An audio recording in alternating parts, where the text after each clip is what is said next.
أعوذ بالله من الشيطان الرجيم.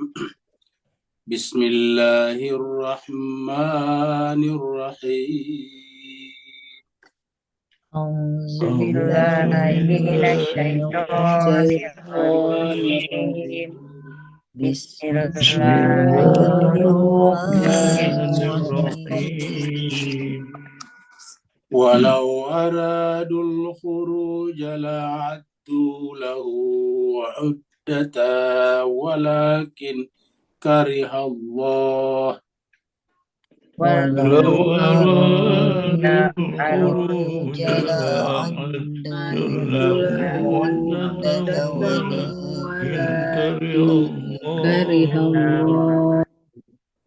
ولكن كره الله بعاثهم فثبتهم ولكن كره الله بعاثهم فثبتهم وقيل اقعدوا مع القاعدين وقيل اقعدوا مع القاعدين. لو خرجوا فيكم ما زادوكم إلا خبالا لو خرجوا فيكم ما زادوكم إلا خبالا ولأوضعوا خلالكم يبغونكم الفتنة ولأوضعوا خلالكم يبغونكم الفتنة وفيكم سماعون لهم والله عليم بالظالمين وفيكم سماعون لهم والله عليم بالظالمين. لقد ابتغوا الفتنة من قبل وقلبوا لك الأمور لقد ابتغوا الفتنة من قبل وقلبوا لك الأمور حتى جاء الحق وظهر أمر الله وهم كارهون حتى جاء الحق وظهر أمر الله وهم كارهون.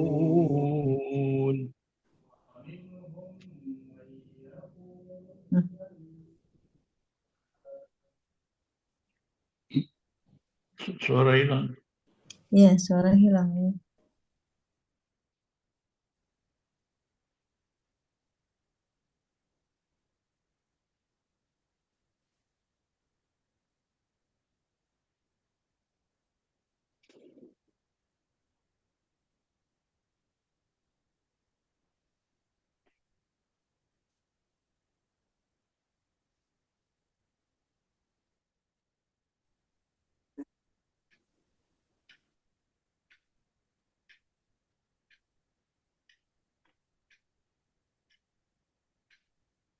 Mohon maaf yang sekalian tadi keluar ya.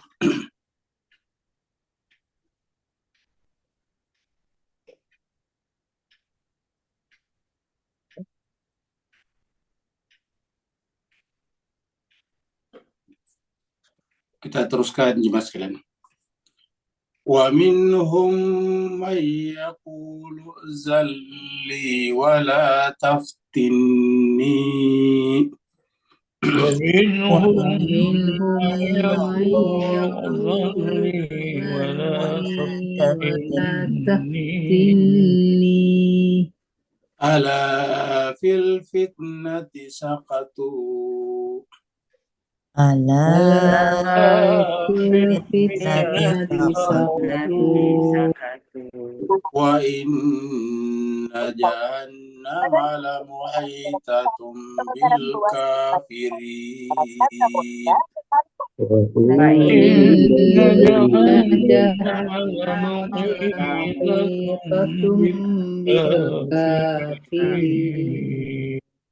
إن تصبك حسنة تسؤهم إن تصبك حسنة حسنة تسؤهم وإن تصبك مصيبة يقولوا قد أخذنا أمرنا من قبل وإن تصبك مصيبة يقولوا قد أخذنا أمرنا من قبل قد أخذنا أمرنا من قبل ويتولوا وهم فرحون قد أخذنا أمرنا من قبل ويتولوا وهم فرحون صدق الله العلي العظيم صدق صدق الله العلي العظيم اللهم صل وسلم وزد وبارك على رسول الله وآله الأطهار على رسول الله وآله الأطهار اللهم صل على محمد وآل محمد اللهم صل على محمد وآل محمد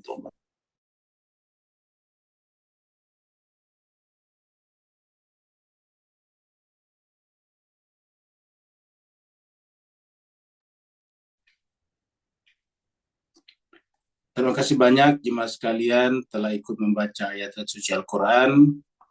Semoga apa yang kita baca bersama tadi menjadi catatan di sisi Allah SWT yang tertuliskan di lembar-lembar yang ada di sisinya untuk kita nanti lihat di akhirat dan menjadi sebab Allah Subhanahu wa taala menempatkan kita semuanya di sorga yang disebut dengan sorga Aden atau Jannatul Aden, di mana kita di sana berkumpul dengan anggota keluarga masing-masing. Mari kita teruskan surat At-Taubah kita. Surat At-Taubah adalah surat yang ke-9. At-Taubah artinya taubat atau pengampunan. Turunnya surat ini adalah di Madinah, maka disebutlah dengan surat Madaniyah, 129 ayat. Tadi kita sudah baca dari ayat 46 sampai 50. Terakhir kita sampai di ayat yang ke-45. Mari kita review ayat 45.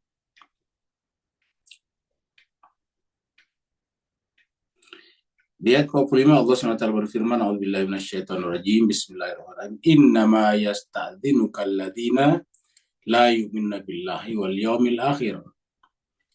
Jadi hanya saja kalau orang itu tidak beriman, dia akan minta izin kepadamu untuk tidak ikut berperang. Minta izin agar tidak ikut berperang. Mereka itu ataukah tidak ikut bermujahadah, bersungguh-sungguh di jalan Allah. Itulah tanda orang yang tidak beriman kepada Allah dan hari akhirat. Wartabat qulubuhum, dan kalbu mereka masih dikuasai oleh sifat ragu-ragu, rasa ragu. Belum yakin. Kalau yakin itu kan berarti bahwa tidak ada lagi sesedikit apapun keraguan. Jadi mayoritas kita ini termasuk al-fakir masih ada unsur keraguan, karena masih sering sekali hal-hal yang berkaitan dengan hubungan kita dengan Allah itu kita tunda, kita tinggalkan hanya karena hubungan kita dengan sesama manusia.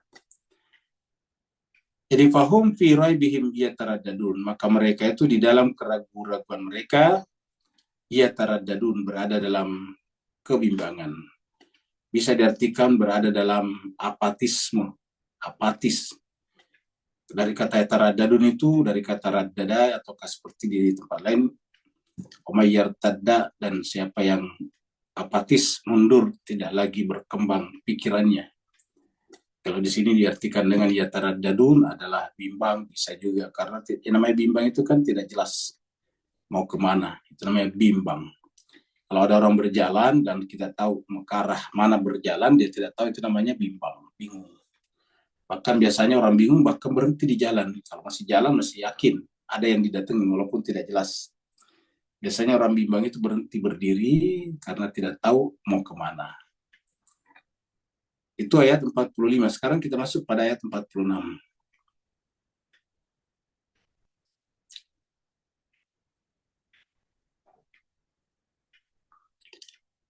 Walau aradul khuruja. Jadi mereka kan tadi minta izin. Jadi minta izin untuk tidak ikut bersama dengan Nabi. Kalau dia orang beriman tidak mungkin minta izin. Karena selalu mendahulukan apa yang ada di sisi Allah dan Rasulnya. Kalau dia minta izin berarti dia tidak beriman kepada Allah dan Rasulnya tadi. Nah lalu kemudian ketika dia minta izin, Nabi tidak mengizinkan mereka. Apa sebabnya? Ini ayatnya.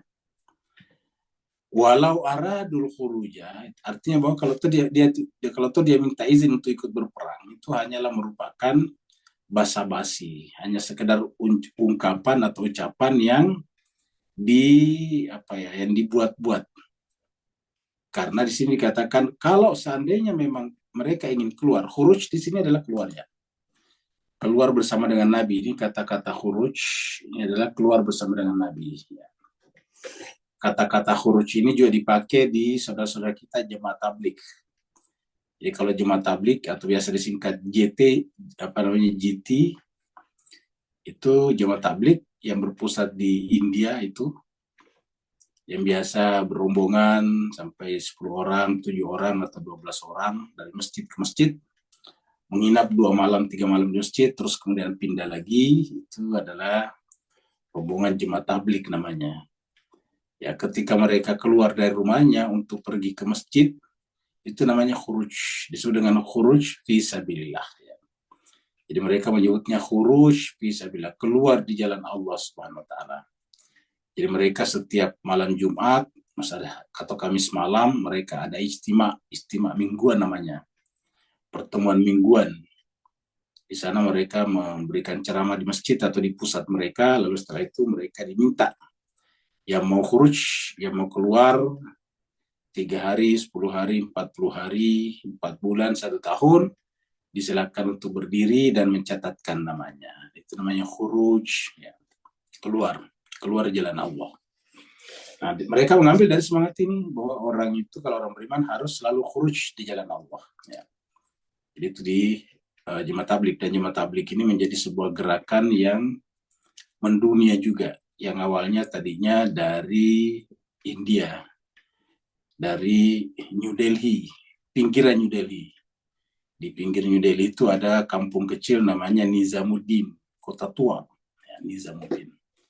Di sanalah pertama kali jemaah tabligh digagas oleh seorang ulama hadis, ya, atau muhadisi yang bernama Maulana Ilyas Al-Kandahlawi. Di situ dia memulai dakwanya dan tidak ada yang mengikut, ya, dari masjid ke masjid kecuali orang-orang yang sangat miskin di India, namanya orang mewat. Orang-orang mewat ini kemudian mendaftar, ya, kata Maulana Ilyas, kalau kamu ikut menyebarkan agama ini, apa yang tak terbayang bagi kamu bisa kamu lakukan. Bagi mereka jangankan naik pesawat atau naik kapal terbang, naik kendaraan mobil atau kereta saja tak terbayangkan. Ya, mereka miskin sekali. Tapi Maulana mengatakan kalau kamu perjuangkan agama Allah, khuruj fisabilillah, semua yang tidak mungkin akan mungkin. Yaitu kamu akan bisa naik pesawat suatu saat. Dan ternyata benar bahwa orang-orang mewat ini lah yang kemudian menjadi penyebar jemaah tabligh ke seluruh penjuru dunia, dan dia ada di mana-mana. Dia keluar ke berbagai negara. Itu orang-orang mewat namanya. Bisa dicari, bisa kita baca sejarah berdirinya jemaah tabligh, yaitu khurujnya. Nah, dalam konteks ini khuruj yang dimaksud adalah keluar di jalan Allah bersama dengan Allah dan Rasulullah Sallallahu Alaihi Wasallam, yaitu dalam rangka menjaga cahaya agama agar tetap menyala, agar tetap bersinar. Nah, kalau ada memang orang yang punya niat, aradu itu artinya niat. Aradu itu kan ingin, mereka ingin.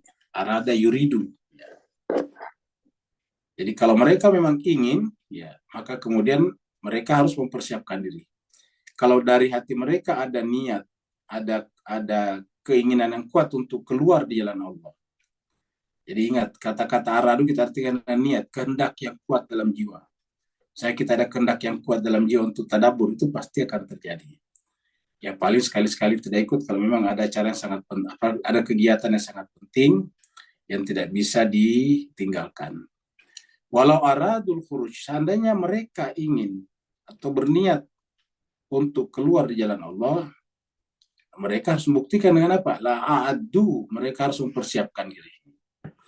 La-nya ini taukid, benar-benar adu mereka akan mempersiapkan diri. Jadi lamnya ini lam taukid, benar-benar mereka akan mempersiapkan diri. Lahu baginya. Bagi apa? Keluar itu, ya. Jadi untuk mewujudkan keinginannya itu pasti akan mempersiapkan diri. Sama dengan kita, kalau kita ingin memang belajar Al-Quran, pasti mempersiapkan diri. Setiap hari Senin malam, Rabu malam, dan Jumat malam seperti malam ini, pasti akan disiapkan sedemikian rupa waktu untuk belajar. Dan kita mempersiapkan diri dengan misalnya menyisihkan sedikit uang belanja kita untuk membeli kuota internet, karena kita harus pakai internet. Kalau tidak ada kuota internetnya, tidak bisa terhubung dengan Zoom, dengan alat komunikasi ini. Nah, jadi artinya kalau memang ada keinginan, pasti mempersiapkan diri. Ya. Dan pasti Allah akan mudahkan kalau kita ada keinginan, ada kekuatan dalam jiwa kita. Karena ini Allah mengatakan, kalau mereka memang ingin keluar, maka la'adu lahu. Maka mereka pasti akan persiapkan diri untuk keluar itu oddatan, dengan persiapan yang matang, yang bagus, ya. Persiapan yang matang. Ya. Jadi la'adu lahu oddatan. Niscaya mereka akan persiapkan diri untuk keluar itu dengan persiapan yang sempurna, yang mapan. Ya. Walakin akan tetapi karihallahum bi'athahum. Akan tetapi ya, akan tetapi karihallah, ya, Allah tidak suka. Ini karihallah. Allah tidak suka. Ya. Kata-kata kariha itu Allah kurang senang. Ingat kata makruh, benci. Imbi'atahum, keberangkatan mereka, keikutsertaan mereka. Jadi ada orang yang keikutsertaannya di dalam golongan Nabi untuk bepergian, memang dia tidak disukai ini. Imbi'atahum dari kata bi'tah. Ya. Kedatangan mereka, kepergian mereka itu Allah tidak suka. Kenapa? Karena Allah tahu hakikat jiwanya. Dia hanya datang untuk kepentingan pribadinya, kepentingan golongannya, kepentingan duniawi saja. Kita sudah lihat sebelumnya, mereka itu kalau mereka ikut, dia pastikan dia selamat, dia ikut. Kalau dia pastikan dia kalah, tidak mau ikut. Ya. Jadi mereka ikut kalau dia pasti menang, karena dengan menang mereka dapat harta rampasan perang. Jadi motifnya hanya duniawi saja. Nah, Allah membenci yang seperti ini. Ya. Walakin karihallahum bi'atahum. Allah benci keberangkatan mereka. Nah, bagaimana cara Tuhan mewujudkan kebenciannya? Fatabbatahum. Ya. Maka kemudian Allah Subhanahu wa taala sabbatahum, melemahkan, sabbatahum. Ya. Melemahkan keinginan mereka. Jadi keinginan mereka itu hampir tidak ada. Ya. Apakah Tuhan buat keinginannya lemah? Bukan. Maksudnya membiarkan. Jadi mereka memang tidak ada tadi. Jadi ingat, untuk memahami di sini harus dari sini. Seandainya mereka ingin, kan mereka tidak ingin. Ya. Kalau dikatakan seandainya mereka ingin, mereka berniat, mereka berkehendak, kata seandainya di sini kan menunjukkan buat tidak benar. Seperti yang sering kita sampaikan, kalau kita katakan seandainya saya kaya, berarti kan saya tidak kaya. Seandainya saya pintar, berarti kan saya tidak pintar. Gitu. Seandainya saya sehat, kan berarti saya sekarang lagi sakit-sakitan. Nah, jadi kata Pak seandainya itu artinya kebalikannya. Artinya seandainya mereka ingin keluar, kan berarti hakikatnya mereka memang tidak ingin keluar. Nah, karena dari mereka sendiri tidak ada keinginan untuk keluar, maka kemudian fathabbatahum. Ya. Maka kemudian Allah membiarkan keinginan itu tetap lemah. Ya. Jadi dari sini kan kita lihat bahwa inisiatif itu berasal dari kita. Jangan kita berharap kita mengalami kebaikan kalau dari sisi kita tidak ada keinginan untuk baik. Jangan berharap untuk berhasil kalau dari sisi kita tidak ada keinginan untuk berhasil. Jadi harus dimulai dari keinginan, mulai dari kata aradu di sini, iradat. Kenapa? Karena dengan menghidupkan iradat dalam diri kita kan berarti menghidupkan Tuhan dalam jiwa kita. Karena iradat yang sungguhnya itu kan Allah, sumbernya Allah. Kita sudah sering tahu sifat-sifatnya Allah, tidak tahu wujud, kidam, baka, dan kemudian ada juga iradatnya. Iradat itu berkehendak. Nah, kalau ada kehendak, hakikatnya dari Allah. Karena segala sesuatu yang ada di dalam kehidupan ini, baik itu sifatnya lahiriah ataupun batinnya, itu pasti bersumber dari Tuhan. Kalau tidak bersumber dari Tuhan, berarti kan ada sumber lain. Dan berarti kan ada Tuhan lain. Ya, berarti dan itu tidak benar. Sementara Tuhan itu kan cuma satu. Jadi, Allah mengatakan, walakin karihallahum bi'atahum fathabbatahum waqila, dan dikatakan kepada mereka, uq'udu, duduklah mereka, oleh kalian. Jadi akhirnya dikatakanlah kepada mereka melalui Nabi tentunya. Nabi mengatakan, uq'udu, duduklah, ma'al qaidin, bersama dengan orang duduk. Maksudnya orang tidak pergi. Kata qaidin di sini berpangku tangan, pasif, apatis tadi. Qaidin itu secara bahasa artinya orang yang duduk. Ingat kata-kata ka'ada yaqudu, duduk. Tempat duduk namanya maq'ad. Jadi kalau tempat duduk secara umum namanya maq'ad. Jadi semua tempat duduk secara umum namanya maq'ad. Nanti ada nama-namanya. Biasanya kalau ada sandarannya di belakang disebut dengan kursi. Tempat duduk juga maq'ad juga namanya. Jadi dikatakan fathabbatahum waqila qudu ma'al qaidin. Kalau begitu nggak usah ikut, kamu ikut aja, duduk aja bersama orang duduk. Kan dari sini sebetulnya dari awal Nabi sudah memfilter supaya tidak semua orang harus ikut. Ya, kenapa? Karena kalau ada orang ikut, padahal keinginannya sebetulnya lemah untuk di jalan Allah, pasti keinginannya untuk yang lain, untuk bersenang-senang, misalnya untuk mendapatkan harta rampasan perang. Nah dari situ kan sudah terpilah sebetulnya orang. Dan ini sudah terbukti juga pada kasus Talut yang pernah kita ceritakan, surat Al-Baqarah itu. Jadi artinya terfilter di tengah jalan, ada yang jatuh, ada yang tidak lewat. Karena dalam kehidupan ini memang ada orang-orang yang niatnya hanya untuk kepentingan pribadinya, subjektivitas pribadinya. Tidak ada keinginannya untuk orang lain. Selalu yang dijadikan patokan dirinya sendiri, apapun. Ya. Yang dijadikan patokan hanya dirinya, patokan subjektif. Tidak merasa segan mengorbankan orang lain demi dirinya, demi subjektivitas pribadinya. Nah, maka yang seperti ini kalau dibiarkan nanti akan merusak tatanan. Jadi Nabi itu dari awal sebetulnya sudah diajari Allah untuk memfilter orang-orang yang ikut berperang. Karena nanti kalau mereka tidak ada keinginan untuk berperang di jalan Allah atau berjuang di jalan Allah, tetapi tetap ikut, nanti mereka hanya akan merepotkan perjalanan itu. Wakilah udu ma'al qaidin. Sehingga dikatakan kepadanya, duduklah bersama orang duduk. Kita lihat surat At-Taubah di ayat 86. Jadi kita sekarang baru 46. 40 ayat ke depan ada yang mirip dengan ini. Dijelaskan kembali maksudnya. Wa idza unzilat suratun, apabila diturunkan satu surat, an aminu billah, yang isinya adalah menyuruh mereka untuk beriman kepada Allah, wajahadu, dan bersungguh-sungguh, wajahadu, dan bersungguh-sungguh berjihad, ma'a rasuli, bersama dengan rasulnya.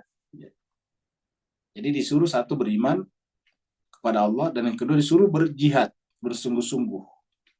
Kita sudah terangkan ini kata-kata jahadu, yujahidu, jahad.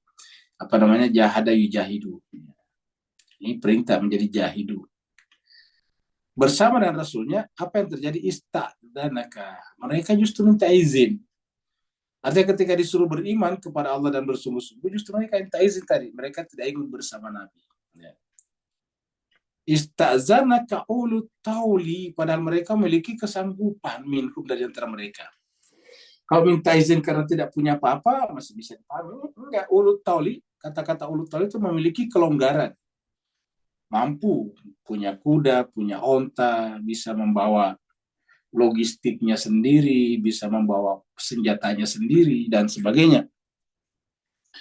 Bahkan juga bisa menanggung orang lain, tetapi mereka minta izin. Ista'zanaka ulut tauli. Jadi ulut tauli artinya yang memenuhi syarat, wajib mempertahankan agama, maka mereka justru minta izin. Ya. Ulut tauli minhum. Wa qalu, dan mereka berkata. Ya. Mereka berkata, siapa berkata? Ya minta izin dari kalangan ulut tauli ini, memiliki kelonggaran hidup ini. Zarnan, biarkanlah kami, nakun, kami akan ma'a bersama al-qaidin, bersama orang-orang yang duduk saja, orang yang tidak berangkat. Jadi walaupun mereka merasa mereka mampu, tapi mereka, ya anggaplah misalnya dalam tadabbur Al-Quran ini kita sampaikan, Al-Quran ini kan adalah dari Allah. Sehingga kalau kita belajar Al-Quran itu artinya belajar dari Allah. Nah, tetapi berapa banyak orang yang melonggar secara ekonomi yang mau ikut belajar seperti ini? Sangat sedikit. Ya. Ada sih, tapi tidak banyak ya dibanding dengan jumlah mereka yang banyak. Padahal mereka adalah ulut tauli. Ya. Mereka justru mengatakan, zarnanakum ma'al qaidin, biarkanlah kami untuk tetap bersama dengan orang-orang yang tidak berangkat. Biarlah kami di sini. Mungkin dia kalau diminta hartanya menyumbang secara harta. Tapi anfus atau kadir mereka, nafsu mereka tidak mau ikut. Sedangkan jihad ini berkali-kali kita temukan selalu bi amwalikum wa anfusikum. Dengan harta kalian dan dengan diri kalian. Ya.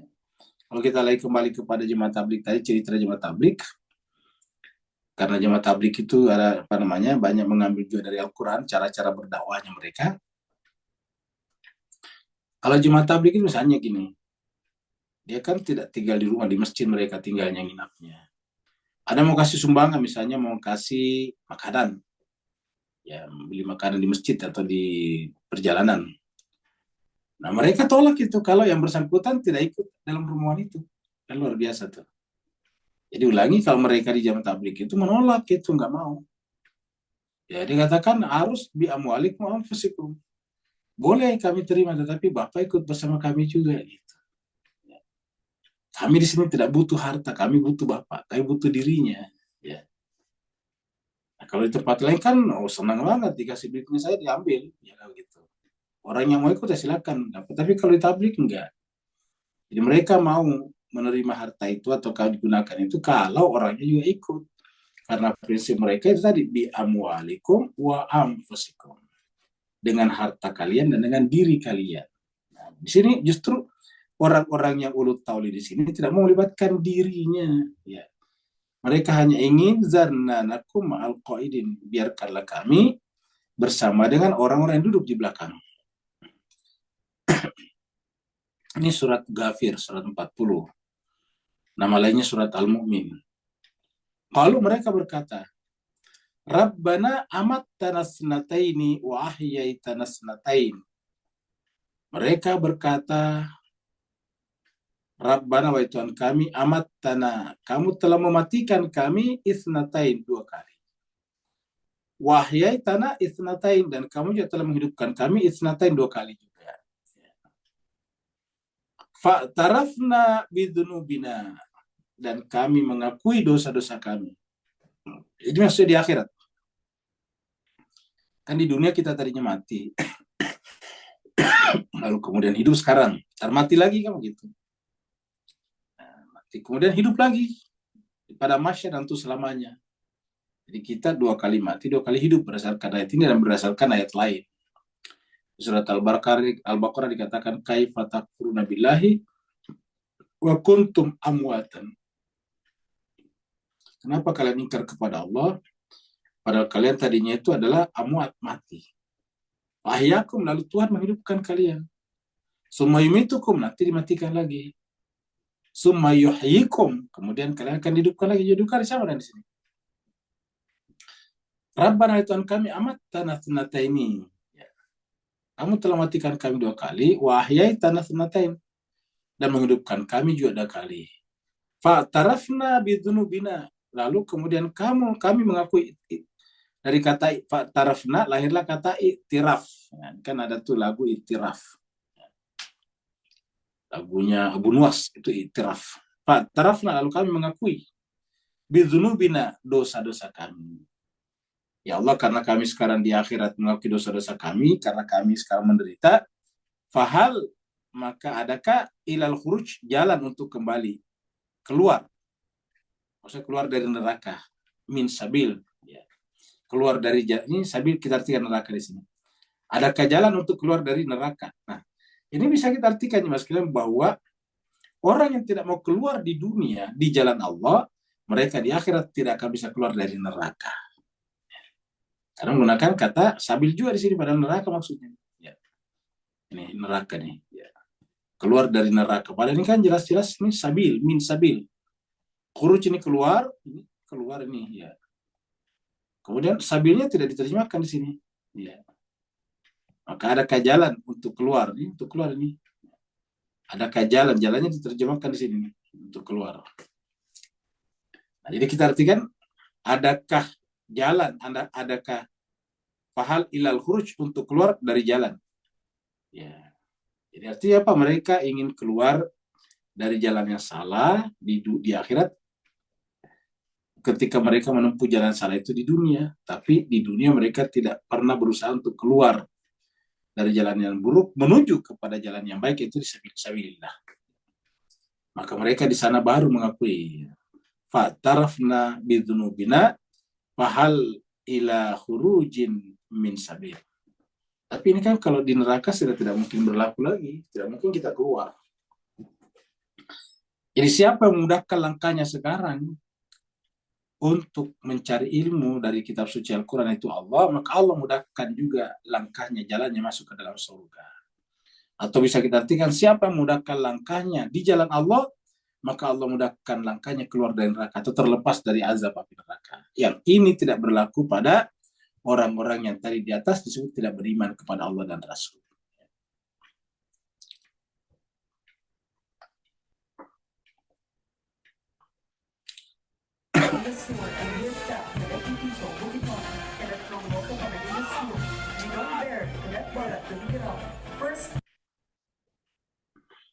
Lau kharaju fikum, seandainya mereka keluar bersama kalian, fikum maksudnya di tengah-tengah barisan kalian. Di sini kita bisa artikan seandainya mereka keluar dan bergabung fikum, di tengah-tengah kalian. Fi ini kan di dalam, kum kalian. Seandainya mereka keluar dan bergabung bersama dengan kalian, mazadukum, mereka tidak akan menambah apa-apa. Mazadukum, tidak ada menambah apa-apa bagi kalian. Artinya tidak menambah keuntungan, tidak ada untungnya, ya. Tidak ada manfaatnya bagi kalian. Illa khabala, kecuali hanya menimbulkan masalah. Jadi hanya menimbulkan khabal. Khabal itu adalah masalah. Khabal di sini, kerusakan. Jadi kalau seandainya kita ikutkan, dia akan bikin masalah, berisik lah, ya. Mengadu domba lah, seperti itu. Ya, orang munafik biasanya begitu. Nah, jadi sudah ada semua di sini dalam Al-Quran. Jadi seandainya mereka keluar bersama kamu, bersama kalian wahai Muhammad atau ya Islam atau orang Muslim, mazadukum illa khabala. Mereka tidak menambah apa-apa terhadap kalian kecuali hanya kerusakan. Ya. Ingat mas sekalian berbahagia, di dalam sejarah Islam ini bersama dengan Nabi sering sekali terjadi kemunafikan. Kita sudah biasa cerita tentang perang Uhud. Perang Uhud Nabi kalah, kenapa? Karena pengkhianatan dari dalam. Waktu terjadi perang Siffin juga, kenapa? Pasukannya pemerintah yang sah, yaitu Sayyidina Ali bin Abi Thalib sebagai khalifah, diakui oleh Sunni ataupun Syiah. Lalu kenapa pasukannya bisa kalah? Bukan Ali yang kalah, pasukannya bisa kalah. Ya karena mereka mereka tidak amanah terhadap apa yang ditugaskan oleh pemimpinnya, itu Sayyidina Ali bin Abi Thalib. Akhirnya mereka berkhianat, mereka memilih jalannya sendiri. Akhirnya lahirlah yang disebut dengan kelompok Khawarij. Khawarij itu keluar dari barisan Sayyidina Ali. Khawarij itu, ya. Khawarij itu dari kata khuruj juga. Kharij, ya, itu keluar, orang keluar. Khuruj itu adalah masdarnya, kharaja itu adalah fiilnya, fiil madinya, sedangkan kharij orangnya, fa'ilnya. Bentuk zamannya khawarij. Khawarij itu orang-orang keluar. Ya, jadi keluar dari barisannya Sayyidina Ali atau barisannya pemerintah yang sah pada saat itu. Nah, karena mereka keluar dari penyelesaiannya, kemudian bentrok kembali dengan melawan, bahkan pasukannya sendiri, pasukan pemerintah itu pasukan Sayyidina Ali bin Abi Thalib. Lalu terjadi nanti perang Nahrawan setelah perang Siffin. Jadi seperti itu menimbulkan kerusakan, menimbulkan masalah. Ya. Jadi yang belum banyak membaca sejarah Islam, kita sampaikan bahwa sejarah Islam di awal itu tidak baik, tidak lurus jalannya. Setelah Nabi wafat itu terjadi perang saudara. Ya. Memang perang saudara sesama Muslim. Perang saudara pertama adalah ketika terjadi perang Jamal. Ya. Perang saudara kedua adalah perang Siffin. Perang saudara ketiga adalah perang apa yang disebut dengan perang tadi Nahrawan. Ya, dan kemudian bahkan terjadi memerangi cucu Nabi Sayyidina Husain di Karbala, seperti itu. Jadi jemaah sekalian berbahagia ini adalah di awal sudah terjadi seperti itu. Apa sebabnya? Ya karena itu tadi jemaah sekalian berbahagia. Ada orang-orang tertentu yang masuk dalam barisan itu punya niat untuk menyelamatkan dirinya saja, bukan untuk menyelamatkan kebersamaan, bukan untuk agama. Ya. Mereka datang untuk kepentingan pribadinya, dan ini selalu ada di sepanjang masa seperti ini. Ya.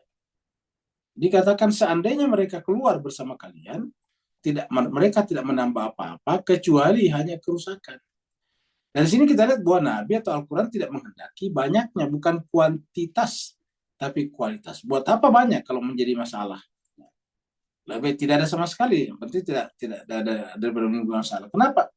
Ini yang sering kita lupa. Seakan-akan kita berpikir bahwa Nabi yang butuh kepada kita, agama yang butuh kepada kita. Ini terbalik. Kita lah yang butuh kepada Nabi, kita lah yang butuh kepada agama, kita lah yang butuh kepada ajaran. Bukan ajaran, bukan Rasul, bukan Tuhan yang butuh kepada kita. Kita yang butuh kepada Tuhan, kita yang butuh kepada Rasul, kita butuh kepada ajaran, kita butuh kepada Al-Quran. Jadi kalau kita terang pelajarinya, enggak apa-apa, itu enggak merugikan sama sekali. Itu yang rugi diri kita sendiri. Jadi diri kita sendiri yang dirugikan. Jadi kita teruskan. Jadi kalau seandainya mereka ikut bersama kalian, tidak menambah apa-apa kecuali hanya kerusakan, masalah saja. Wala auda'u khilalakum, seandainya mereka, misalnya mereka ikut tadinya, niscaya mereka akan bergegas masuk. Di mana? Khilalakum, di tengah-tengah. Khilal itu di sela-sela. Ya. Tiba-tiba masuk di sela-sela. Untuk apa? Untuk menimbulkan perpecahan. Wala auda'u khilalakum yabghunakumul fitnah. Kerjanya nanti menimbulkan fitnah. Menimbulkan fitnah. Yabghunakumul fitnah. Artinya mencari sedapat mungkin agar kalian rusak. Fitnah itu kerusakan dari dalam. Kita artikan fitnah itu kerusakan dari dalam. Jadi mereka akan berusaha mencari, yabghuna itu mencari cara bagaimana caranya agar terjadi kekacauan di tengah-tengah barisan kalian. Maka dia masuk di tengah-tengah. Ya, tadinya menyatu nih pasukannya Nabi. Tiba-tiba ada masuk satu. Tiba-tiba mengembangkan isu, rumors bahwa Nabi Muhammad itu bukanlah Nabi. Buktinya dia kalah di perang Uhud, nah seperti itu. Nah, ada yang terpengaruh dengan itu tanpa melakukan check and recheck kepada Nabi, tanpa melakukan cross check kepada Nabi. Dia percaya begitu saja, coba. Ini sama dengan kasusnya Nabi Musa dengan Samiri. Kok tiba-tiba mereka Bani Israel percaya kepada Samiri, coba lihat. Yang melepaskan mereka dari cengkeraman dan penindasan bangsa Mesir atau Fir'aun adalah Musa dan Harun.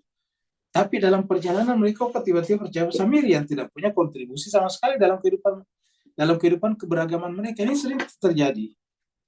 Samiri yang tidak punya kontribusi di dalam pengembangan agama Samawi pada saat itu, tiba-tiba kok diikuti. Sedangkan Harun yang jelas-jelas menyertai Nabi Musa dari awal sampai mereka keluar atau ke Eksodus dari Mesir, itu mereka tolak, bahkan mereka pengen bunuh. Inilah manusia. Ya.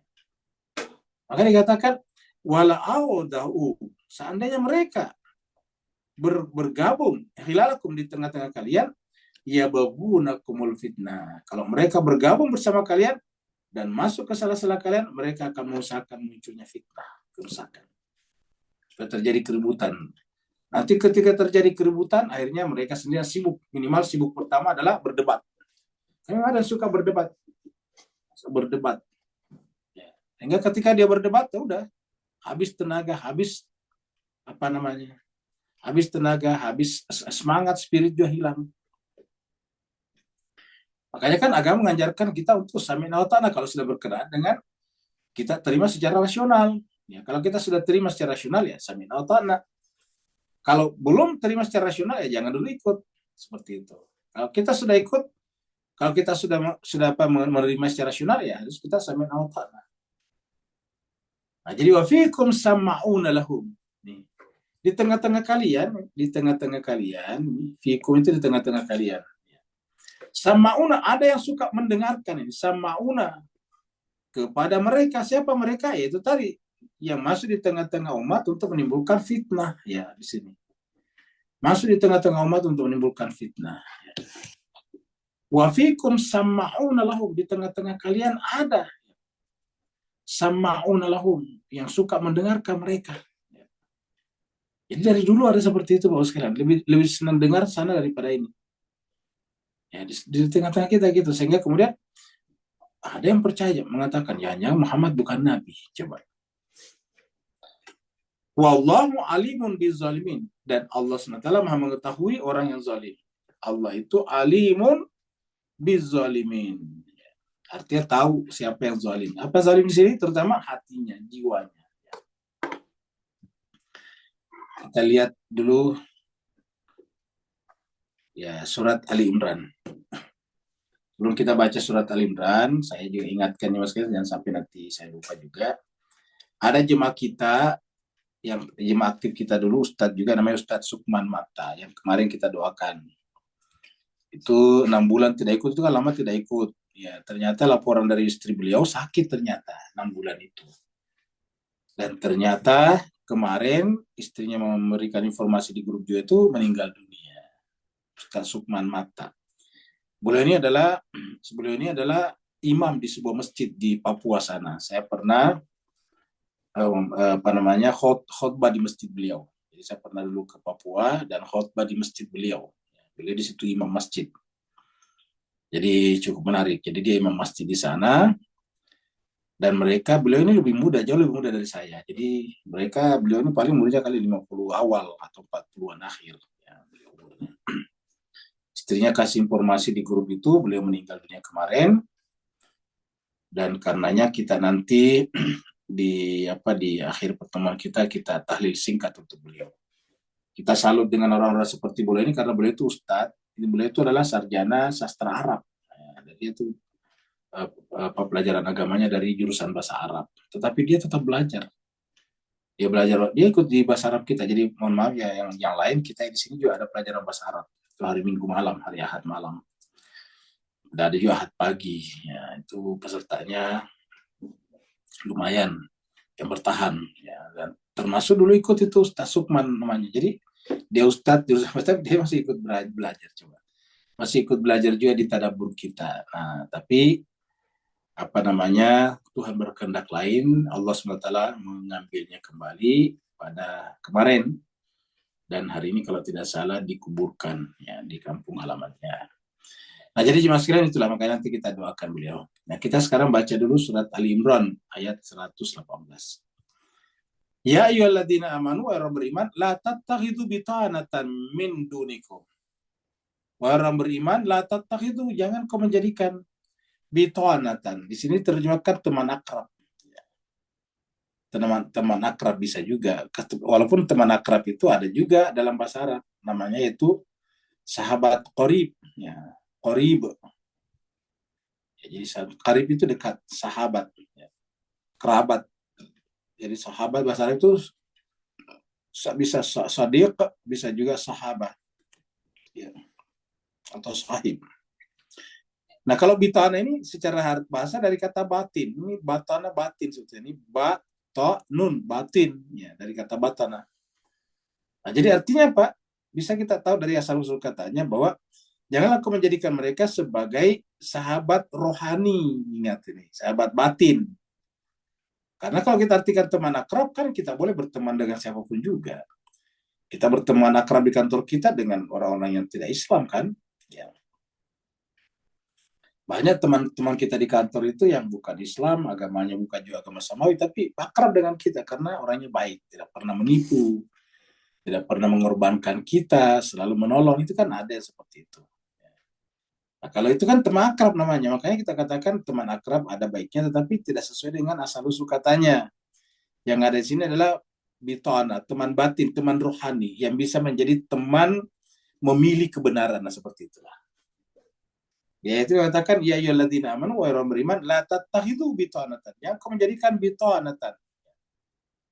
Teman batin, teman rohani ataukah pasangan rohani ya. Min dunikum, selain daripada golongan atau selain daripada orang yang seiman dengan kalian. Orang yang seperjalanan rohani dengan kalian. Jadi ingat, orang seperjalanan rohani. Karena bisa saja kelihatannya Islam juga tapi tidak melakukan perjalanan rohani. Banyak orang Islam ya, kelihatannya Islam, bahkan sholat, bahkan rajin berhaji, tapi kan korupsi juga. Ya, dia juga melakukan kejahatan seperti itu. Nah, jadi kita katakan di sini yang seiman, maksud itu seperjalanan kembali kepada Allah. Ingat faktanya di sekalian ya, fakta ini kita lihat. Kita sering punya teman yang bukan Islam, tapi bagus, tidak pernah menyeret kita dalam kejahatan, dalam keburukan, dalam hal-hal yang tercelah. Tapi ada kita berteman dengan sesama Muslim. Ya, bahkan biasa pergi ke masjid, salat sama-sama, bahkan bepergian sama-sama. Tapi menyeret kita dalam kehancuran. Mengajari kita judi online. Coba, kita ada masalah, diberikan solusi yang salah. Misalnya ada masalah keuangan, ya udah kamu pinjol aja. Ya, pinjol itu pinjaman online. Bagaimana kalau saya tidak bisa tidak bisa bayar? Ya udah kamu ganti nomor HP aja. Nah seperti itu coba. Kan ngajar yang buruk namanya. Sudah ngajarin pinjaman online yang riba itu. Habis itu kemudian suruh berbuat jahat lagi dengan nomor HP-nya diganti supaya tidak terlacak dan seterusnya. Ya. Nah, jadi kalau Allah itu bitanatan. Jadi di sini bitanatan ini kita tidak melihat dari sisi agamanya saja, tapi yang seperjalanan. Ingat, sudah pasti Muslim, tetapi belum tentu seperjalanan dengan kita menuju kepada Allah, sama-sama menempuh suluk kepada Allah. Jadi katakan di sini, la tattakhidhu bitanatan min dunikum, selain daripada kalian, la ya'lunakum, ya, khabala. Karena mereka itu tidak henti-hentinya, tidak ya'lunakum. Mereka tidak pernah berhenti sedikit pun khabala, menimbulkan masalah. Ya.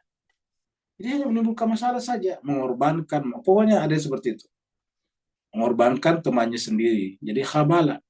Jadi layak lunakum khabala. Mereka tidak akan henti-henti untuk menimbulkan masalah. Karena ada orang bersama dengan kita hanya untuk mencari masalah. Makanya jemaah sekalian berbahagia, seperti sering kita sampaikan di sini, kalau kita selalu ingin bersama dengan Rasul, karena kita membantu Rasul, bukan kita masuk dalam komunitas untuk dibantu terus-menerus. Kalau begitu, kapan kita membantu Rasul? Yang namanya komunitas-komunitas Islam, yang namanya majelis-majelis Islam itu adalah berkumpulnya orang-orang yang menjalankan intansurullah yang suruh menolong agama Allah. Ya. Bukan datang ke sana untuk ditolong. Harus datang untuk menolong agama Allah. Semua datang untuk bekerja keras, lalu berkorban untuk itu. Nah, jadi inilah jemaah sekalian. Jadi harusnya kita jangan menimbulkan masalah, khabala. Ya, masuk dalam komunitas hanya menimbulkan masalah, sehingga komunitas itu yang dipikirkan cuma mengurusin orang-orang seperti ini terus-menerus. Tidak pernah agama ini berkembang kemana-mana. Tidak pernah diperkenalkan kepada orang lain, karena waktu habis di situ. Padahal orang itu sendiri tidak ada keinginan untuk memperbaiki dirinya, untuk menolong agama Allah. Nah, makanya kita lihat di dalam perjalanan kerasulan Nabi Muhammad kita itu ada nanti ditolak bergabung, berpergi, apalagi berpergi berperang. Karena nanti menimbulkan masalah tadi, kata-kata yang kita bahas ini kan ayat tadi ada khabalanya juga, ini khabalat. Coba kita kembali sini. Ya. Ini nih. Mana tadi? Khabala. Ini khabala. Lau kharaju, seandainya mereka keluar fikum bersama kalian, mazadukum, tidak akan menambah apa-apa kepada kalian illa kecuali khabala, masalah saja, menimbulkan masalah. Jadi dari sini kita lihat bahwa Islam dan komunitas atau umat Islam ataukah kelompok-kelompok majelis-majelis ilmu dalam Islam justru sama-sama bekerja keras, mencari solusi atas masalah keumatan. Ya. Bukan kita masuk untuk menjadikan diri kita beban bagi umat, bukan begitu. Kalau itu ya ini kita sama dengan yang dikritik Al-Quran ini. Mereka kalau pergi bersama kamu tidak menambah apa-apa kecuali hanya menimbulkan kerusakan, beban. Di sini diartikan kerusakan khabala, tapi di sini tadi kita lihat apa? Nih, menimbulkan kemudaratan. Di sini diartikan kemudaratan, khabala. Padahal tulisannya sama nih ya. Ini tulisannya persis sama, khabala. Ya. Nah, jadi wadu ma anitum. Mereka menginginkan sekali agar kalian itu anitum, susah. Mereka mendekati kamu karena kalau kamu bisa menghilangkan, menerima, menjadikan mereka sebab apa? Menanggung beban mereka. Di wadu mereka ingin sekali ma'anitum, sesuatu yang menyusahkan kalian. Sedangkan Nabi datang itu kan justru harus, dan kita harus mengikuti caranya Nabi, yaitu melepaskan diri daripada anitum. Ingat di dalam surat At-Taubah nanti, di akhir ayat surat At-Taubah ini 128, ya, qad ja'akum rasulun min anfusikum azizun alaihi ma anittum, kan begitu nanti di ayat 128 surat At-Taubah ini. Qad ja'akum rasulun min anfusikum azizun alaihi ma anittum harisun alaikum bil mu'minina raufur rahim. Jadi wadu itu mereka ingin menimbulkan masalah, menyusahkan kalian. Qad badatil baghda'u min afwahim, karena sungguh nampak nyata al-baghda, kebencian, amarah min afwahim, dari kata-kata mereka, dari cara berbicara mereka saya sudah tidak menyenangkan. Wa ma tukhfi suduruhum akbar, dan apa mereka sembunyikan di dalam hati mereka lebih besar lagi. Wa ma tukhfi suduruhum, apa yang disembunyikan jiwa hati mereka, nada mereka lebih besar lagi. Qad bayyana lakumul ayati in kuntum taqilun. Sungguh kami telah menjelaskan kepada kalian ayat-ayat, itu Al-Quran dan apa yang ada di alam semesta, in kuntum, jika kalian taqilun. Jadi intinya adalah menggunakan akal. Jadi Al-Quran itu, agama ini menganjurkan kita untuk selalu menggunakan akal. In kuntum, jika kalian taqilun, menggunakan akal. Bagaimana kita menggunakan akal? Selalu tenang, ikuti hierarki.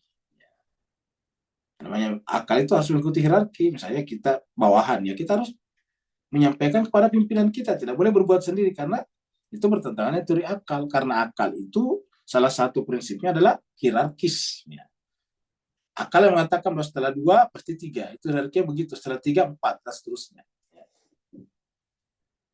Jadi ini adalah surat Ali Imran. Ya. Kita lihat lagi surat Ali Imran ini juga ya. Nah, nanti di sini kita lihat ini, coba lihat ini. Membuat fitnah. Huwaladzi, dialah Allah yang anzal alaika, menurunkan kepada kamu alkitab-kitab suci Al-Quran, minhu, diantara ayat, apa diantara isi kitab suci Al-Quran itu ada ayatun muhkamatun, ada ayat-ayat muhkamat, hunna ummul kitab. Ayat-ayat muhkamat itulah merupakan ummul kitab. Wa ukharu, dan ada ayat yang lain lagi, yaitu namanya mutasyabihat. Fa'amal ladzina fi qulubihim, maka adapun orang-orang yang di dalam kalbunya zaigun, ada penyakit. Zaigun ini kecondongan, kebengkokan kepada yang buruk. Condong kepada yang buruk. Kalau mereka zaigun, fayattabi'una ma tasyabaha minhu, mereka cenderung mengikuti ayat-ayat mutasyabihat. Kenapa mutasyabihat? Karena ayat mutasyabihat adalah ayat yang susah diverifikasi, karena ayat mutasyabihat adalah ayat-ayat yang tidak nampak oleh panca indera, seperti misalnya alam barzah pada mahsyar itu tidak kelihatan. Malaikat itu tidak kelihatan semuanya. Maka mereka bisa membuat-buat. Ada yang mengaku bisa merintah jin, kan tidak kelihatan jinnya. Dia bisa membuat pengakuan-pengakuan saja. Fayattabi'una ma tasyabaha minhu ibtigha al-fitnah, untuk menimbulkan apa fitnah ini? Ibtigha al-fitnah. Jadi orang yang seperti ini tidak tanggung-tanggung, bahkan menggunakan Al-Quran untuk menimbulkan fitnah. Jadi ada yang sampai seperti itu. Menggunakan ayat-ayat mutasyabihat untuk menimbulkan fitnah. Wa ibtigha ta'wili, dengan berusaha mencari-cari ta'wilnya sendiri. Wa ma ya'lamu ta'wilahu, padahal tidak ada yang tahu takwilnya illallah, kecuali Allah, warasikhuna fil ilm, dan orang-orang yang mendalam ilmunya. Yaquluna, mereka semuanya berkata, amanna bihi, kami beriman kepadanya, kullun min indi rabbina, semua ayat itu mutasyabih atau muhkamat, semua dari sisi Allah SWT, dan karena semua dari sisi Allah tidak mungkin terjadi kontradiksi satu ayat dengan ayat lain. Wa ma yadzakkaru illa ulul albab, dan tiada yang bisa mengambil pelajaran kecuali ulul albab. Wa ma yadzakkaru illa ulul albab, tidak yang bisa mengambil pelajaran kecuali ulul albab. Ulul albab ini tadi kaitannya dengan apa di sini? Menggunakan akalnya tadi di ayat sebelumnya.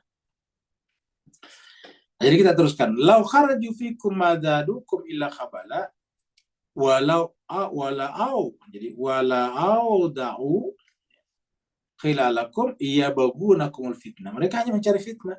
Kalau berdasarkan surat Al-Imran tadi, sampai menggunakan Al-Quran, ayat-ayat untuk menimbulkan fitnah, bayangkan. Yaitu mencari ayat-ayat mutasyabihat. Wa fikum sama'una lahum, dan di tengah-tengah kalian ada yang suka mendengarkan mereka. Tetapi ingat, wallahu alimun bizzalimin.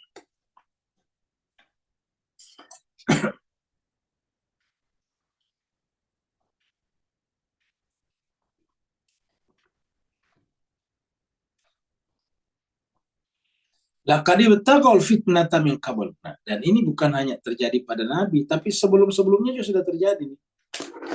Kata-kata min qabl di sini adalah sebelumnya ini, min qabl.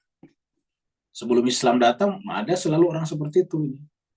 Ibtaghaul, ya, mereka mencari al-fitnah. Sungguh orang-orang sebelum itu sebelumnya pun juga sudah mencari fitnah. Wa qallabu lakal umur. Qallabu itu memutarbalikan. Ingat kata-kata kalbu. Kalbu itu berbolak-balik. Ya. Wa qallabu lakal umur. Urusan itu dibolak-balik. Ya. Supaya kita ini menjadi kacau, menjadi bingung, menjadi bimbang tadi.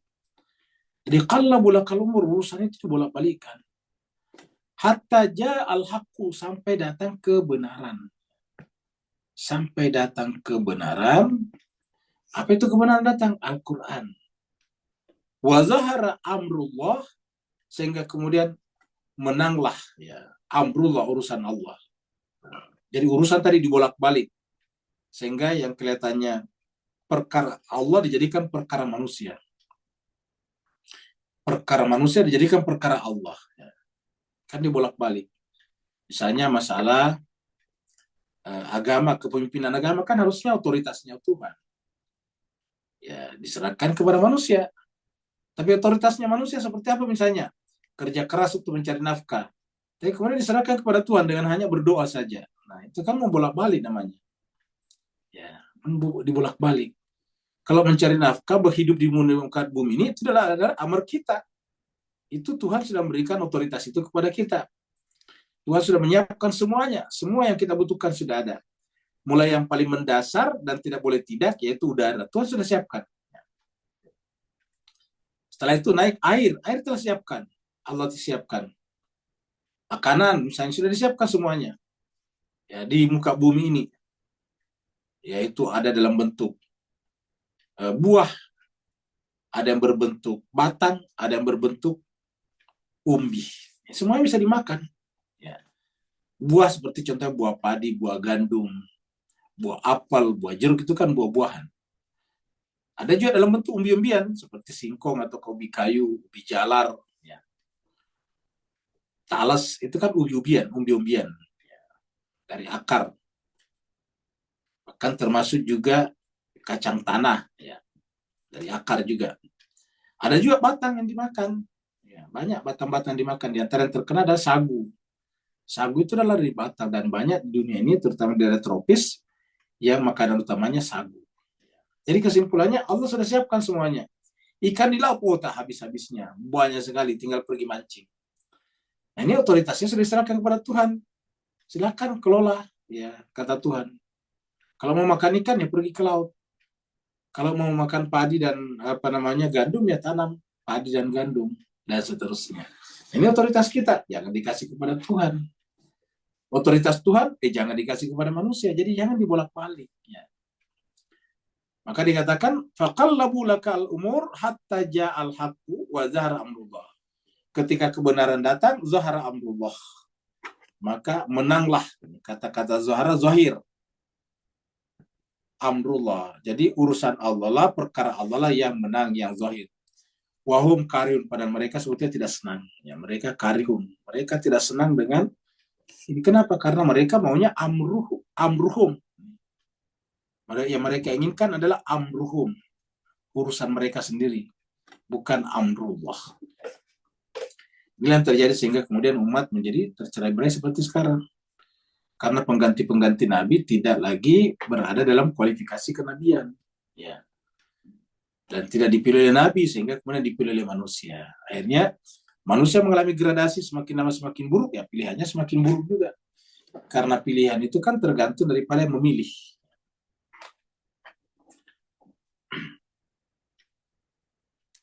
Surat An-Nisa ayat 91. Allah berfirman, satajiduna akharina yuriduna ayyamanukum wa ya'manu qaumahum. Kamu pasti akan menemukan orang-orang lain, ada kelompok-kelompok pihak-pihak lain. Yuriduna, mereka hanya ingin. Ini yurid itu ingin, ada keinginan pada dirinya. Ayyamanukum, untuk mencari keamanan dari kalian. Maksudnya cari aman. Kalau dia merasa tidak mampu mengalahkan Nabi, dia cari aman. Ya, mencari aman dengan mengatakan aman tuh. Ya, kalau tidak Arabu amanna. Kata orang Arab Badui, kami telah beriman. Itu contohnya. Waya manu kaum, dan untuk mengamankan kaum mereka, suku mereka. Kullama raddu ilal fitnah. Tetapi setiap kali mereka dibujuk, diajak menuju kepada fitnah, urkisu, mereka menjerumuskan atau terjerumus lagi via ke dalamnya. Coba. Kalau ada yang mengajak dia mau lawan Nabi lagi dengan harapan menang, ya dia ikut lagi. Karena dia sendiri tidak bisa, maka kemudian mencari keamanan. Begitulah seperti ini. Jadi artinya apa? Kelihatannya dia Islam, berada bersama dengan Nabi pada saat itu, tapi sebetulnya itu hanya di mulutnya saja. Begitu ada kelompok besar lagi yang mengajak mereka untuk menimbulkan fitnah, membuat peperangan dengan Nabi, urkisu fiha, mereka segera mencemplungkan diri ke dalamnya. Fa'ilam ya'tazilukum wa yulqu ilaikumus salama, maka apabila mereka tidak ya'tazilukum, maka mereka tidak membiarkan kalian, wa yulqu ilaikumus salama. Yulqu itu dan membuat kalian datang kepada kalian untuk berdamai. Salam itu berdamai. Wa yakuffu aydiyahum, dan menahan. Jadi kalau mereka tidak menginginkan kembali perdamaian dan menghentikan tangan mereka dari mengganggu tadi Nabi, bekerja sama dengan luar, fakhuzuhum, maka tawanlah mereka. Waktuluhum, kalau dia melawan, bunuhlah mereka. Haitsu thaqiftumum, di mana saja kalian temukan di dalam perang itu, pada medan perang itu. Wa ulaika, dan mereka itulah ja'alna lakum alaihim sultanan mubina. Kami jadikan kepada kalian, ini ja'alna, kami jadikan lakum kepada kalian, alaihim, untuk berkuasa mereka, sultanan mubina, dengan kekuatan yang nyata, dengan otoritas, ya. Dengan otoritas. Nah, jemaah sekalian masih banyak ya, tapi karena kita ada tanda sedikit, kita lanjut 49.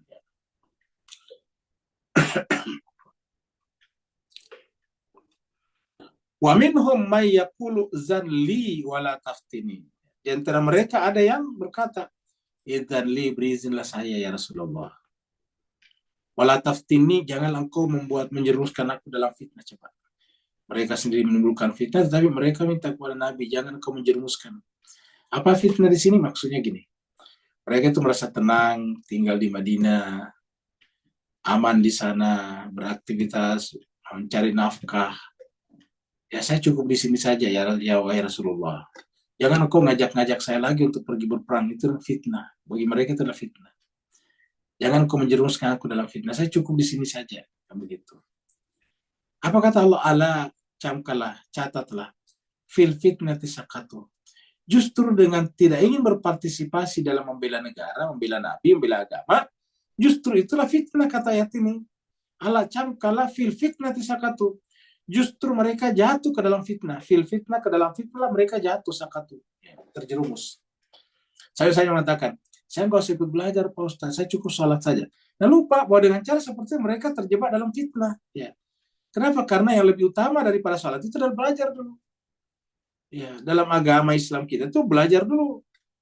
Ayat pertama turun Iqra, ya bukan salat. Dari sisi urutan-urutan ayat turun perintah salat nanti akhir di surat akhir periode Makkiyah baru turun perintah salat setelah Isra Mi'raj itu. Lalu apa yang paling pertama? Ya belajar. Jadi kalau tidak belajar justru sudah fitnah sebetulnya. Karena itulah sumber, itulah masalah. Itu yang menyebabkan mayoritas umat Islam itu IQ-nya rendah. Itu menyebabkan umat Islam itu, aduh kasihan umat Islam. Saya katakan kasihan ini karena baru membaca berita bahwa pasukan atau otoritas Palestina, PLO, ya, atau Fatah, jadi pimpinan Mahmud Abbas itu baru meminta dana dari Amerika sekitar 11 triliun untuk apa? Digunakan untuk memerangi Hamas. Luar biasa. Kalau berita ini benar, kan kasihan sekali. Dan itu faktanya kita lihat. Bahwa dulu ketika pada tahun 2006 kan terjadi pemilu tuh di sana yang memenangkan Hamas. Lalu siapa yang menggencet Hamas keluar? Ya Fatah. Ya, atas perintah Israel. Jadi ini yang terjadi. Ini saya katakan kasihan sekali umat Islam karena rendah kualitasnya, kualitas ekonominya tidak ada, ya siapa yang mau kasih uang saja dia dukung. Ini bahayanya kalau orang jadi benar kata Nabi bahwa kefakiran itu adalah mendekatkan orang kepada kekufuran. Kefakiran bisa mendekatkan orang kepada kekufuran. Kefakiran harta ya. Kalau kefakiran jiwa justru bagus. Jiwanya jadi fakir. Berarti tidak bergantung kepada siapapun juga selain kepada Allah. Tapi kalau fakir dalam pengertian harta, dan nanti dia akan bisa membantu siapapun juga. Yang penting bisa diberikan uang. Ya. Jadi inilah jemaah sekalian. Al-Quran mengatakan justru dengan tidak belajar, justru dengan tidak bersama dengan Nabi, itu adalah fitnah yang mereka jatuh padanya. Wa inna jahannam, dan sungguhnya neraka jahannam itu lamuhaitatun bil kafirin, akan meliputi, menjangkau seluruh orang-orang yang kafir, orang yang menolak Nabi di dunia ini. Ya.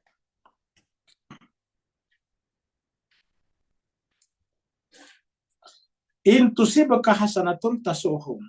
Nah, coba kita lihat orang-orang yang suka dompleng seperti tadi.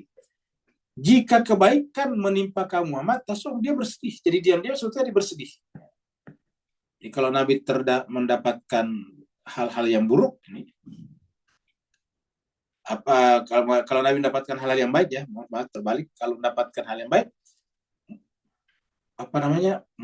membuat hati mereka tidak senang, tasuk, ya. Kebaikan yang terjadi pada Muslim membuat mereka bersedih, ya. Tasuhum, dalam tanda petik melukai hati mereka. Sebaliknya wa intusibaka musibatun, kalau kamu dapat musibah, maksudnya hal yang buruk, yaqulu, mereka berkata kad akhadna amarna min qabl. Jadi kalau Nabi yang mendapatkan musibah di sini pengertian misalnya kalah perang, seperti Uhud. Kalau kamu kalah perang ya Rasulullah, wahai Nabi, yaqul, mereka akan berkata kad akhadna amarna min qabl. Kami sudah mengambil keputusan yang benar sebelumnya. Ya, jadi akhadna itu kami telah mengambil. Ya, amarna itu kita artikan ini keputusan sebelumnya. Maksudnya dengan tidak ikut bersama dengan Nabi. Jadi dengan tidak ikut bersama dengan kaum muslimin, kami telah mengambil keputusan yang benar. Kenapa? Nabi kalah. Wa yatawallu, dan mereka dengan cepat berpaling, wahum farihun, dan mereka bergembira dengan kekalahan Nabi tersebut. Inilah sifat orang seperti ini. Dan jangan sebagai ingat, sifat seperti ini bukan hanya ada pada orang di luar Islam, tapi di dalam Islam pun juga, yang beragama Islam juga banyak terjadi seperti ini. Seperti contohnya di Timur Tengah. Kalau benar tadi berita disampaikan, maka berarti bahwa kemenangan Israel atas Hamas adalah kegembiraan bagi Fatah atau KPLO. Dan kemenangan bagi Hamas adalah menyedihkan mereka. Tasuhum, menyakiti mereka kalau yang menang adalah Hamas. Yang menang adalah Al-Muqawamah. Di Timur Tengah sekarang banyak. Senang kalau Al-Muqawamah kalah. Tapi dia bersedih kalau melihat Muqawamah besar. Maka ketika melihat Muqawamah besar dan akan menang, mereka dengan serta-merta mencoba secara diam-diam bertemu dengan Israel, Amerika, Inggris, Prancis, bagaimana caranya mengalahkan Muqawamah ini. Dan inilah yang menyebabkan kekalahan terjadi dalam tanda petik di Suriah kemarin. Karena ada pihak-pihak tertentu yang tidak menginginkan Muqawamah itu menjadi mengalahkan Israel. Karena tanpa kita sadari sebagai umat Islam bahwa ternyata mereka yang kita sebut Islami juga itu ternyata diam-diam bekerja untuk kemenangan Israel. Nah, mas berbahagia, inilah pembahasan kita pada hari ini. Karena ada ikhwan kita yang meninggal dunia, ustadz kita meninggal dunia, maka kita akan bacakan tahlil singkat, yaitu kita baca Qul Huwallahu 3 kali, Al-Falaq 1 kali, An-Nas 1 kali sebelum mendoakan beliau, dan didahului nanti dengan Al-Fatihah. Oleh sebab itulah jemaah sekalian, mari kita sama-sama membaca membaca surat-surat pendek terakhir daripada Al-Quran dan Al-Fatihah yang kita khususkan niatkan untuk almarhum Ustadz Sukman bin Matta atau Sukman Matta ala hadiniyah wali kulliyatin salihah bihaqi Muhammadin wa ali Muhammad wa bihaqqil Fatihah wa bisirril Fatihah wa bihurmatil Fatihah wa bikaramatil Fatihah wa bimu'jizatil Fatihah, khususan ila jemaah kami, ikhwan kami Al-Ustadz Sukman bin Matta. Al-Fatihah ma'as salawat. Allahumma salli ala Muhammad wa ali Muhammad. Allahumma salli ala Muhammad wa ali Muhammad. Allahumma salli ala Muhammad wa ali Muhammad. A'udzu billahi minasyaitonir rajim. Bismillahirrahmanirrahim. Alhamdulillahi rabbil alamin arrahmanir rahim maliki yaumiddin. Iyyaka na'budu wa iyyaka nasta'in. Ihdinas siratal mustaqim. Siratal ladzina an'amta 'alaihim ghairil maghdubi 'alaihim waladdallin. Amin. Bismillahirrahmanirrahim. Qul huwallahu ahad. Allahus samad. Lam yalid wa lam yulad wa lam yakul lahu kufuwan ahad. Bismillahirrahmanirrahim. Qul huwallahu ahad. Allahus samad. Lam yalid wa lam yulad wa lam yakul lahu kufuwan ahad. Bismillahirrahmanirrahim. Qul huwallahu ahad. Allahus samad. Lam yalid wa lam yulad wa lam yakul lahu kufuwan ahad. Allahu akbar, la ilaha illallah, Allahu akbar. Bismillahirrahmanirrahim. Qul a'udzu birabbil falaq min syarri ma khalaq wa min syarri ghasiqin idza waqab wa min syarri naffatsati fil 'uqad wa min syarri hasidin idza hasad. Allahu akbar, la ilaha illallah, la ilaha illallah, Allahu akbar. Bismillahirrahmanirrahim. Qul a'udzu birabbin nas, malikin nas, ilahin nas, min syarril waswasil khannas, alladzi yuwaswisu fi sudurin nas minal jinnati wan nas. Bismillahirrahmanirrahim. Alhamdulillahirabbil alamin. Hamdan syakirin hamdan na'man wa yuwafi ni'mah wa yukafi mazida. Ya Rabbana lakal hamdu kama yanbaghi li jalali wajhikal karim wa li sultanik. Allahumma salli ala Muhammadin wa ala ali Muhammad. Allahumma rabbana ighfir lana dzunubana wa liwalidina wa li jami'il muslimina wal muslimat wal mu'minina wal mu'minat al ahya'i minhum wal amwat bi rahmatika ya arhamar rahimin. Khususan untuk sahabat kami, ikhwan kami, ustadz kami, Al-Ustadz Sukman bin Matta yang telah Engkau panggil kembali ke sisi Allah Ta'ala kami. Allahumma ghafir lahu warhamhu wa'afihi wa'fu anhu wa akrim nuzulahu wasi madakhalahu warfa darajatahu wa dakhilhul jannata man abrar ya aziz ya ghafar ya arhamar rahimin. Allahumma ya Allah Ta'ala kami, ampunilah dosa dan kesalahannya, maafkanlah khilaf dan alpanya, bukakanlah pintu-pintu langit baginya, lapangkanlah kuburannya, muliakanlah tempatnya di sana, tinggikanlah derajat dan kedudukannya, masukkanlah almarhum ke dalam golongan para nabi, para rasul, orang-orang suci, dan orang-orang saleh lainnya, ya Allah ya Tuhan kami. Jikalau amal ibadah yang ditinggalkannya menjadi ajam amal jariah baginya, dan jagakanlah, amanahkanlah ya Allah Tuhan kami, anak-anak keturunannya kepadamu ya Allah Tuhan kami, agar Engkau menjadikan anak-anak keturunannya menjadi anak-anak yang saleh dan soleha, selalu terjaga dari tangan-tangan yang tidak bertanggung jawab terhadap masa depannya. Ya Allah Tuhan kami, limpahkanlah rezeki kepada keluarganya dan anak-anaknya, agar mereka bisa meneruskan kehidupannya seperti sedia kala, dan untuk menjalankan kehidupannya dengan sukses dan berhasil, dan selalu berada di jalan-Mu ya Allah ya Tuhan kami. Allahumma rabbana atina fid dunya hasanah wa fil akhirati hasanah wa qina adzabannar. Sallallahu ala sayyidina Muhammad. Subhana rabbika rabbil izzati amma yasifun. Wassalamu ala mursalin walhamdulillahi rabbil alamin. Yang mau bertanya dipersilakan.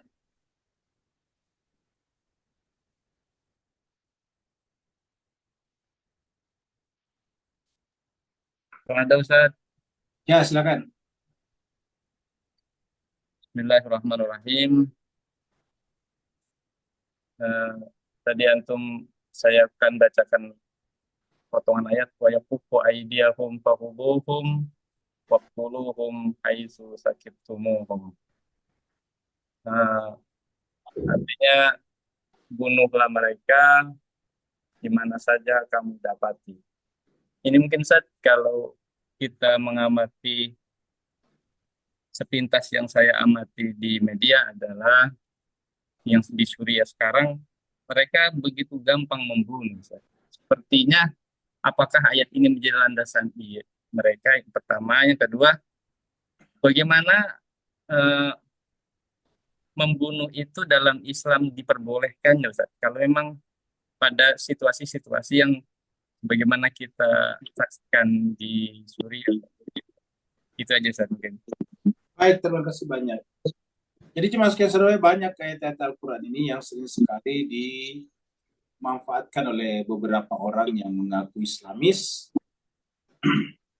lalu kemudian membunuh secara sembrono, secara membabi buta. Kita tahu bahwa setiap ayat-ayat yang berbicara seperti tadi itu adalah di dalam medan peperangan, ketika terjadi perang. Jadi dalam Islam ini, dalam Al-Quran juga ceritakan bahwa dunia itu dibagi dua. Ada Darul Harb dan ada Darus Salam. Kalau Darus Salam ya itu yang umum. Di mana-mana kita itu adalah Darus Salam. Kita bisa berbeda pendapat dengan pihak lain, tetapi dalam Darus Salam itu tidak boleh terjadi ganggu-mengganggu. Jadi kata-kata tadi, fahuzuhum, waktuluhum, dan seterusnya, maka itu berlaku pada Darul Harb, pada wilayah peperangan. Dan kita sudah mencontohkan, contohnya Nabi misalnya, yang ditangkap di dalam peperangan pun juga, kalau misalnya dia dibawa ke Madinah itu tidak boleh diganggu, kita sudah terangkan. Bahkan di dalam medan peperangan pun juga, kalau sudah menyatakan diri menyerah, tidak boleh ditangkap. Inilah Islam. Mana ayatnya? Mari kita contoh, lihat di surat An-Nisa. Ya, kita lihat surat An-Nisa di sini. Ini surat An-Nisa, surat 4. Ayatnya 94 ya. 94 atau 95. Nah, ini dia 94. Surat An-Nisa, surat 4 ayat 94. Ini surat An-Nisa ayat 94. Allah berfirman, ya ayyuhalladzina amanu, yang dipanggil orang beriman. Idza darabatum fi sabilillah, apabila kalian berperang di jalan Allah. Kata darabatum itu biasa artikan pergi, tapi dalam bahasa Arab darabatum ini kan dari kata doraba. Jadi kalau kita pakai bentuk asalnya, bentuk awalnya itu doraba, itu adalah orang ketiga tunggal laki-laki, artinya memukul. Jadi kalau kita kembalikan kepada mati awalnya, dengan damir huwa, itu kan menjadi doraba, artinya Memukul sebetulnya, daraba yadrib memukul. Ya, maka lalu kenapa diartikan di sini berperang? Kita pergi di sini. Ya, kita lihat di sini, pergi berperang maksudnya ini. Kamu pergi berperang jalan Allah. Karena sebetulnya gini, kalau orang berperang itu kan saling memukul, pedang dengan pedang dulu orang, pedang dengan pedang, saling memukul, saling membunuh dengan pedang, dengan tombak dan sebagainya. Ya, apabila kalian saling memukul, ya, dari kata daraba tadi, apabila kalian saling memukul di jalan Allah, atau kalian memukul musuh di jalan Allah, di medan perang tentunya, fatabayanu, maka selalu harus tabayun. Jadi bayangkan ini, dalam kondisi perang pun juga tetap harus tabayun, fatabayanu. Jadi fatabayanu, selalu harus tabayun. Dalam dalam kondisi perang, kalau menurut kita harusnya tidak ada tempat untuk tabayun. Kenapa? Kan emosional di sana. Bayangkan nyawa taruhannya. Makanya kan demi terlaksananya ayat ini, supaya terjadi tabayun, Nabi benar-benar mengusahakan agar yang namanya orang Islam itu berbeda dengan orang musuh, gitu. Misalnya orang Yahudi itu berjenggot dan berkumis panjang, orang Yahudi. Sedangkan orang-orang musyrik itu kata Nabi adalah berkumis panjang dan tak berjenggot atau jenggotnya pendek. Sedangkan orang-orang Nasrani kebanyakan klimis.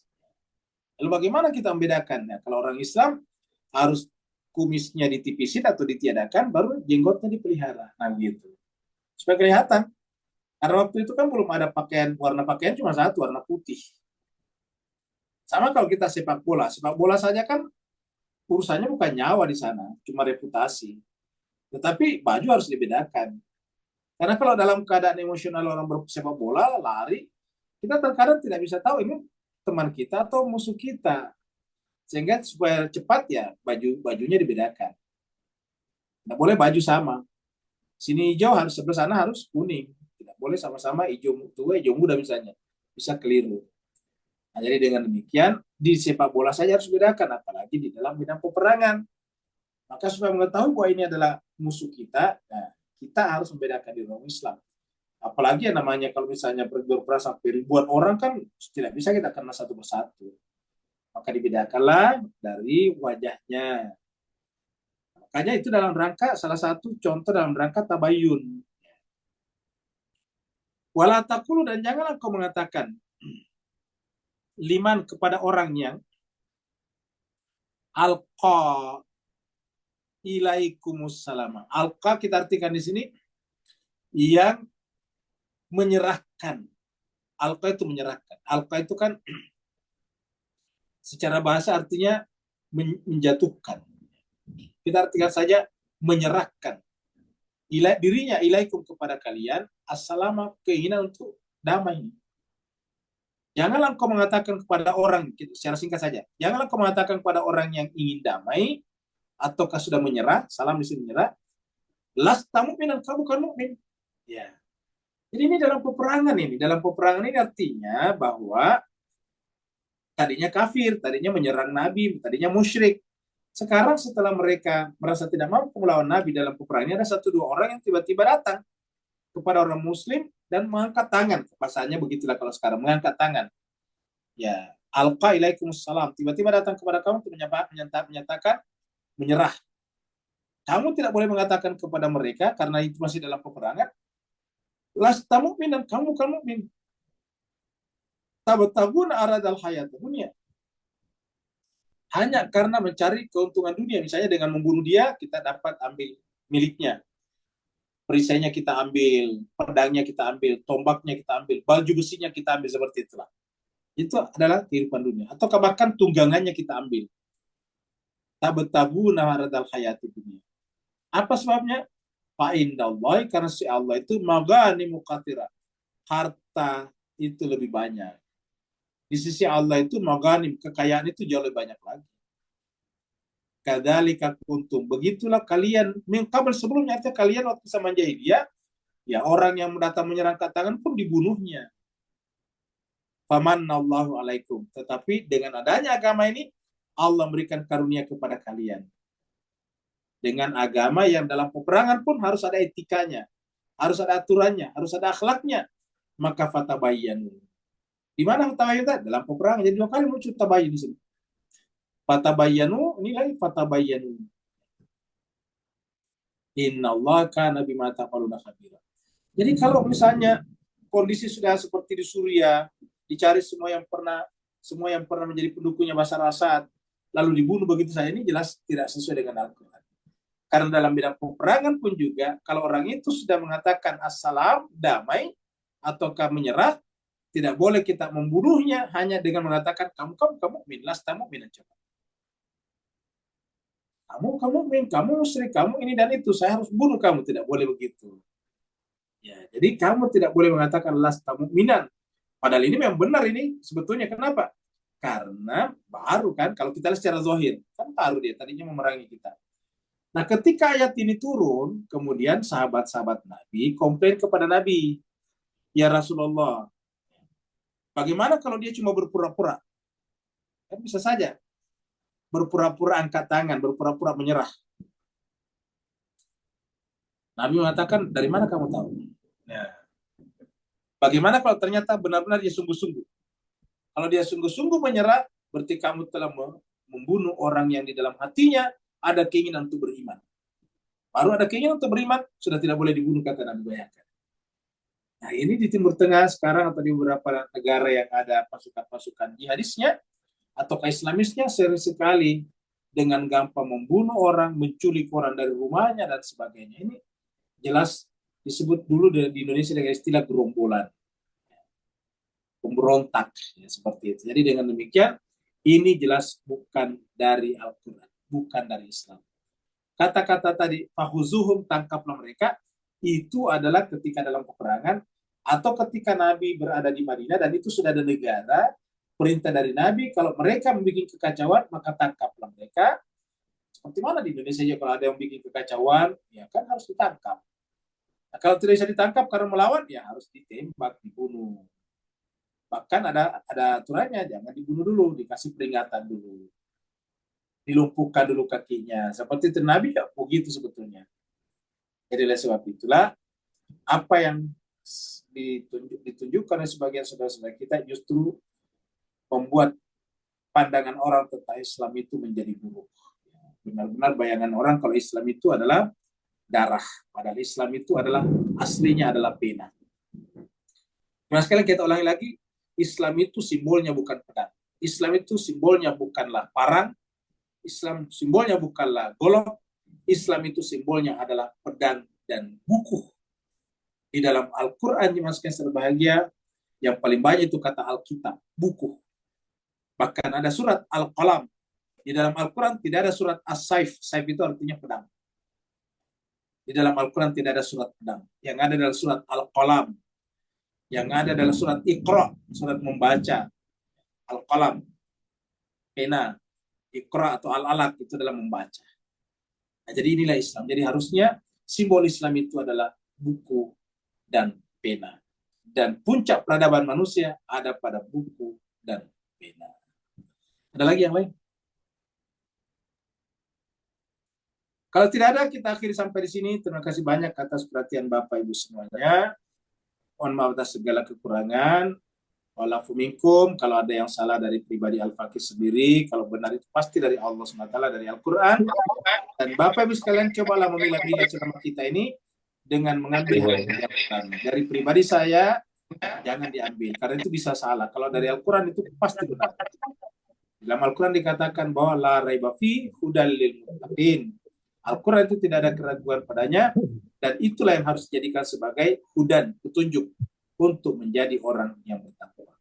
Terima kasih banyak. Wassalamualaikum warahmatullahi taala wabarakatuh. Waalaikumsalam.